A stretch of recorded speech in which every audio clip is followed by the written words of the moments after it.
மணப்பாற மாடு கட்டி மாயவரம் ஏறு பூட்டி பயகாட்ட உழுதுபோடு சின்ன கண்ணு என்று பாட் நிலைமாறின் உயிர்காக்கும் உழவு தொழிலிலும் இயந்திரங்களின் தேவை அதிகரித்துவிட்டது. தொழிலாளர்கள் பற்றாக்குறையினால் நலிவுறாமல் குறித்த காலத்தில் செவ்வனே நடைபெற்று குறைந்த அளவில் அதிக மகசூல் பெறுவதில் வேளாண் இயந்திரமயமாக்குதல் பெரும் பங்காற்றுகிறது. வேளாண் இயந்திரங்கள், கருவிகள், மதிப்பு கூட்டும் இயந்திரங்கள், சூரிய கூடார உலர்த்திகள் போன்றவை உழவர்கள் பயனடையும் வகையில் மானியத்தில் வழங்கப்பட்டு வருகின்றன. வேளாண் இயந்திரமயமாக்கும் திட்டத்தின் கீழ் சிறு குறு ஆதி திராவிடர் பழங்குடியினர் மற்றும் பெண் உழவர்களுக்கு வேளாண் இயந்திரங்கள் மற்றும் கருவிகளின் விலையில் 50%, இதர உழவர்களுக்கு 40% மானியம் வழங்கப்பட்டு வருகிறது. சிறிய வகையான நெல் நாற்று நடும் இயந்திரத்தின் அதிகபட்ச மானியமானது 1,50,000 ரூபாயிலிருந்து 1,70,000 ரூபாயாகவும், விசை களையெடுக்கும் கருவிகளின் அதிகபட்ச மானியமானது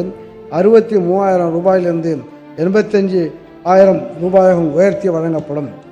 மேலும் சிறு குறு விவசாய உழவர்கள் சிறிய நிலப்பரப்பில் வேளாண் பணிகளை தாங்களே மேற்கொள்ள உதவிடும் வகையில் உழவர்களுக்கு 7,900 பவர் டில்லர்கள், 6,000 விசை களையெடுப்பான்கள் மானியத்தில் வழங்கப்படும்.